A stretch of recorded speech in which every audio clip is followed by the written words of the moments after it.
Sözdələn, sözdən səs gəlir. Sözdələnən layihənin veb saytından və Coffeeal platformasından dəstək olanlara onların adlarını vurğulamaqla təşəkkür edirəm.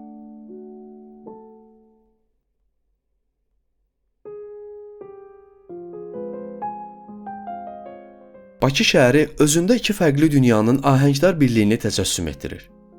Qədimliyin və şərq ruhunun qorunduğu içəri şəhər və bir də qala divarlarından kənarda tamamilə yeni bir mədəniyyət və memarlıq nəfəsi ilə formalaşan Bayır şəhər. 19-cu əsrin ikinci yarısına qədər qala ətrafı yaşayış məskəni olan Bayır şəhər ilk neft bumu ilə birlikdə partlayışa bənzər bir inkişaf yaşayaraq qısa müddətdə şəhərin iqtisadi, mədəni və memarlıq mərkəzinə çevrildi. Sözdələnin bu buraxılışında Bayır şəhərin yaranma tarixi, unikal memarlıq siması, sakinlərinin sosial-mədəni həyatı və müasir dövrdə üzləşdiyi çətinliklərindən sənə danışıram. Bayır şəhər sözü adından da göründüyü kimi, şəhərin bayırında, yəni hasardan kənarda yerləşən hissəni bildirir. Orta əsrlərdə içəri şəhər qalasının divarları Bakının əsas mərkəzi sayılırdı. Zaman keçdikcə şəhər böyüyür, əhali artır və qala hüdudlarından kənarda yeni yaşayış məhəllələri formalaşmağa başlayır. Bu yeni hissə Bayır şəhər adını aldı. Ərazinin əsas inkişaf dövrü 19-cu əsrin sonlarına, neft bumu illərinə təsadüf edir. Neft sənayesinin yüksəlişi Bakı iqtisadiyyatını canlandırdı və şəhərə müxtəlif bölgələrdən insanlar axın etdi. Yeni gələnlər içəri şəhərdə yer tapmadığından Bayır şəhərdə məskunlaşırdılar. Beləcə ərazi həm sadə işçi təbəqəsinin, həm də tədricən formalaşan ziyalıların yaşadığı məhəlləyə çevrildi. Neft bumu Bakını qlobal bir cazibə mərkəzinə çevirdi. Dünyanın dörd bir yanından sərmayədarlar, sahibkarlar, mühəndislər, memarlar və fəhlələr bu şəhərə axışırdı.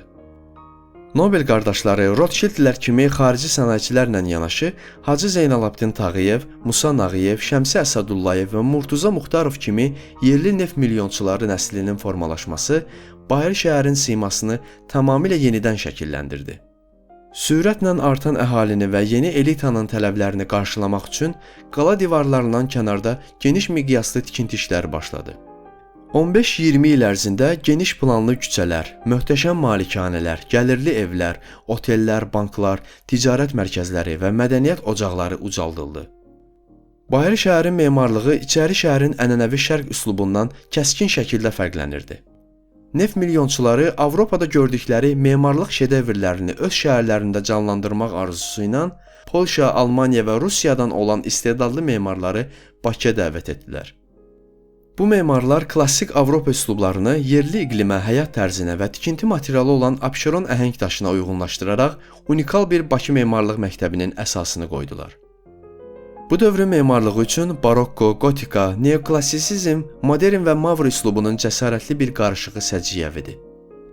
Bu sintezin ən parlaq nümunələrindən biri milyonçu Murtuza Muxtarovun sifarişi ilə polyak memar Iosif Ploşko tərəfindən fransız gotikası üslubunda inşa edilən Səadət sarayıdır.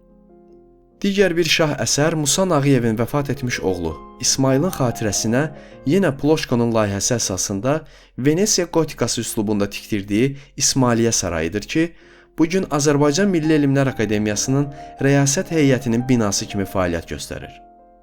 Ploşkonun yaradıcılığına həmçinin Atlantlı ev və Yeni Avropa otelinin binası kimi onlarla möhtəşəm tikili daxildir. Bakının ilk ali təhsilli memarı və bir müddət şəhərin baş memarı olmuş Zivərbəy Əhmədbəyov isə Qərbi Avropa və Şərq memarlıq ənənələrini məharətlə birləşdirirdi. Onun layihələri əsasında tikilən Təzəpir məscidi və xalq arasında Göy məscid kimi tanınan Əjdərbəy məscidi milli dini memarlığın monumental nümunələridir. Həmçinin Bakı şəhər icra hakimiyyətinin polyak memar Iosif Goslavski tərəfindən layihələndirilən barokko üslubundakı əzəmətli binası və Azərbaycan Dövlət Filarmoniyasının İtalyan Renesansı üslubundakı binası da Bayır şəhərin memarlıq inciləri sırasındadır. Bayır şəhər sadəcə binalar toplusu deyil, o Azərbaycan tarixinin ən dinamik və ziddiyyətli dövrlərindən birinin ilk neft bumunun canlı sənnaməsidir. Bu binaların divarları neft səltənətinin yüksəlişinə, milyonçuların xeyriyyətçilik fəaliyyətinə, Azərbaycan Xalq Cümhuriyyətinin yaranışına, Sovet dövrünün dəyişikliklərinə və müasir dövrün mürəkkəb proseslərinə şahidlik edib. Bu irsin qorunması sadəcə daş və sementi deyil, bir xalqın yaddaşını, kimliyini və hekayəsini gələcək nəsillərə ötürmək deməkdir. Uzun illər Bayır şəhərdə yaşayan insanlar arasında qonşuluq münasibətləri, qarşılıqlı yardımlaşma və birlik güclü olub. Burada böyüyən nəsillər bir-birini tanıyır, bir məhəllə kimi yaşayırdılar.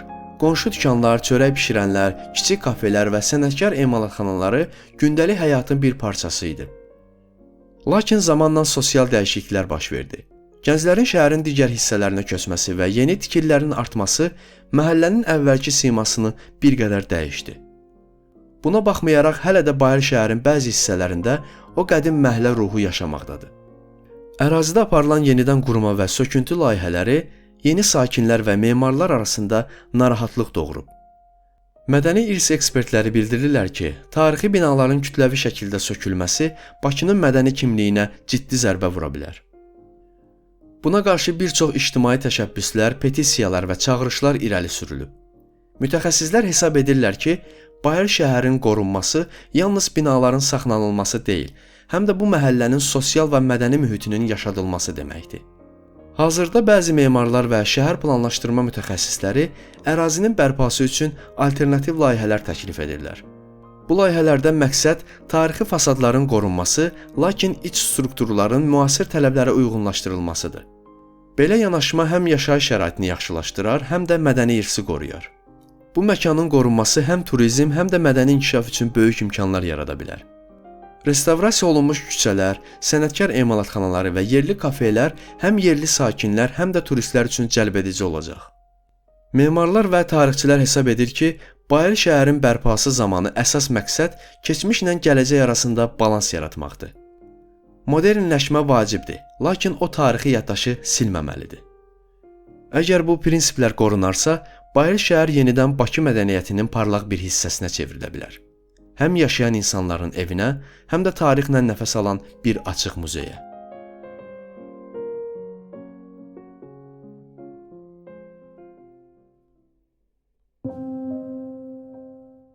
Azərbaycan dilini yaşatmaq və bu dildə faydalı məzmunların daha çox olması üçün Sözdələn layihəsinin YouTube kanalına abunə ol, bildirişləri aç və hər kəslə paylaş. Buraxılışı bəyəndinsə, bəyən düyməsinə basmağı, fikrini şərhlər bölməsində bildirməyi unutma. Sözdələni həmçinin podkast platformalarında da dinləmək imkanın var. Sözdələnə layihənin veb saytından və Ko-fi platformasından dəstək ola bilərsən. Dinlədiyin və dəstək olduğun üçün təşəkkürlər.